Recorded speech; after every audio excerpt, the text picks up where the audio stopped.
বিদায় হজের মর্মবাণী। শুক্রবার ৯ জিলহজ ১০ হিজরি সনে হজের সময় আরাফা ময়দানে দুপুরের পর হযরত মুহাম্মদ সাল্লাল্লাহু আলাইহি সাল্লাম লক্ষাধিক সাহাবার সমাবেশে এই ঐতিহাসিক ভাষণ দেন। হামদ ও সালার পর তিনি বলেন, হে মানুষ, তোমরা আমার কথা শোনো। এরপর এই স্থানে তোমাদের সাথে আর একত্রিত হতে পারবো কিনা জানি না। হে মানুষ, আল্লাহ বলেন, হে মানব জাতি, তোমাদেরকে আমি এক পুরুষ ও এক নারী থেকে সৃষ্টি করেছি এবং তোমাদেরকে সমাজ ও গোত্রে ভাগ করে দিয়েছি যেন তোমরা পরস্পরের পরিচয় জানতে পারো। অতএব শুনে রাখো, মানুষে মানুষে কোনো ভেদাভেদ নেই। আরবের উপর কোনো অনারবের, অনারবের উপর কোনো আরবের শ্রেষ্ঠত্ব নেই। তেমনি সাদার উপর কালোর বা কালোর উপর সাদার কোনো শ্রেষ্ঠত্ব নেই।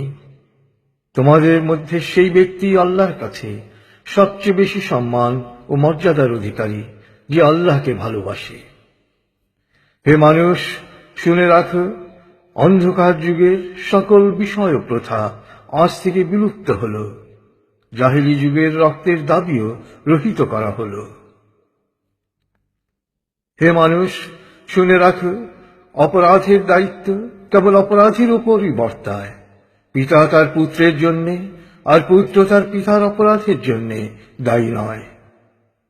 হে মানুষ, তোমাদের রক্ত, তোমাদের সম্মান, তোমাদের সম্পদ পরস্পরের জন্যে চিরস্থায়ীভাবে হারাম অর্থাৎ পবিত্র ও নিরাপদ করা হল। যেমন আজকের এই দিন, আজকের এই মাস, এই শহর সকলের জন্যে পবিত্র ও নিরাপদ। হে মানুষ, তোমরা ঈর্ষা ও হিংসা বিদ্বেষ থেকে দূরে থাকবে। ঈর্ষা ও হিংসা মানুষের সকল সদ্গুণকে ধ্বংস করে। হে মানুষ, নারীদের সম্পর্কে আমি তোমাদের সতর্ক করে দিচ্ছি, তাদের সাথে নিষ্ঠুর আচরণ করো না। তাদের উপর যেমন তোমাদের অধিকার রয়েছে, তেমনি তোমাদের উপর তাদেরও অধিকার রয়েছে।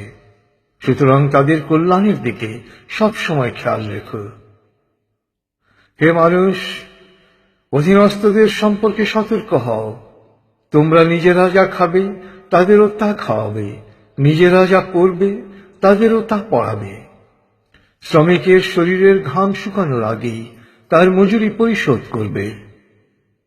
হে মানুষ, বিশ্বাসী সেই ব্যক্তি যার হাত ও মুখ থেকে অন্যের সম্মান, ধন ও প্রাণ নিরাপদ। সে নিজের জন্য যা পছন্দ করে অন্যের জন্য তাই পছন্দ করে। হে মানুষ, বিশ্বাসীরা পরস্পরের ভাই। সাবধান, তোমরা একজন আরেকজনকে হত্যা করার মতো কুফরি কাজে লিপ্ত হও না। হে মানুষ, শুনে রাখো, আজ হতে বংশগত শ্রেষ্ঠত্ব বা কৌলিন্য প্রথা বিলুপ্ত করা হল। কুলীন বা শ্রেষ্ঠ সেই যে বিশ্বাসী ও মানুষের উপকার করে। হে মানুষ, ঋণ অবশ্যই ফেরত দিতে হবে। বিশ্বস্ততার সাথে প্রত্যেকের আমানত রক্ষা করতে হবে। কারো সম্পত্তি সে যদি স্বেচ্ছায় না দেয় তবে তা অপর কারো জন্য হালাল নয়। তোমরা কেউ দুর্বলের উপর অবিচার করো না। হে মানুষ, জ্ঞানীর কলমের কালি শহীদের রক্তের চেয়েও মূল্যবান। জ্ঞান অর্জন প্রত্যেক নরনারীর জন্য ফরজ, কারণ জ্ঞান মানুষকে সঠিক পথ দেখায়। জ্ঞান অর্জনের জন্য প্রয়োজনে তোমরা চীনে যাও। হে মানুষ, তোমরা তোমাদের প্রভুর ইবাদত করবে, নামাজ কায়েম করবে, যাকাত আদায় করবে, রোজা রাখবে, হজ করবে আর সংঘবদ্ধভাবে নেতাকে অনুসরণ করবে। তাহলেই তোমরা জান্নাতে দাখিল হতে পারবে। হে মানুষ, শুনে রাখো, একজন কুশ্রী কদাকার ব্যক্তিও যদি তোমাদের নেতা মনোনীত হয়, যতদিন পর্যন্ত সে আল্লাহর কিতাব অনুসারে তোমাদের পরিচালিত করবে, ততদিন পর্যন্ত তার আনুগত্য করা তোমাদের অবশ্য কর্তব্য।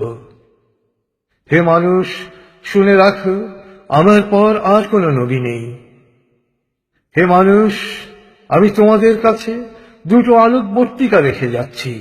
যতদিন তোমরা এই দুটো অনুসরণ করবে, ততদিন তোমরা সত্য পথে থাকবে। এর একটি হলো আল্লাহর কিতাব, দ্বিতীয়টি হলো আমার জীবন দৃষ্টান্ত।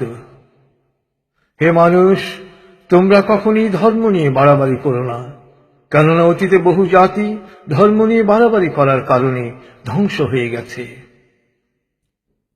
হে মানুষ, প্রত্যেককেই শেষ বিচারের দিনে সকল কাজের হিসেব দিতে হবে, অতএব সাবধান হও। হে মানুষ, তোমরা যারা এখানে হাজির আছো, আমার এ বাণীকে সবার কাছে পৌঁছে দিও।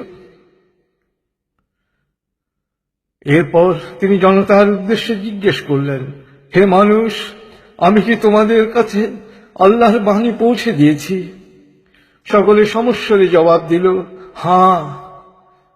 এরপর নবীজি বললেন, হে আল্লাহ, তুমি সাক্ষী থাকো, আমি আমার সকল দায়িত্ব পালন করেছি।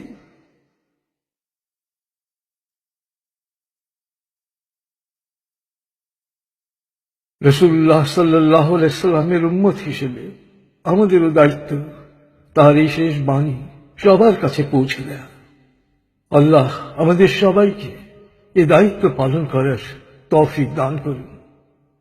আমিন।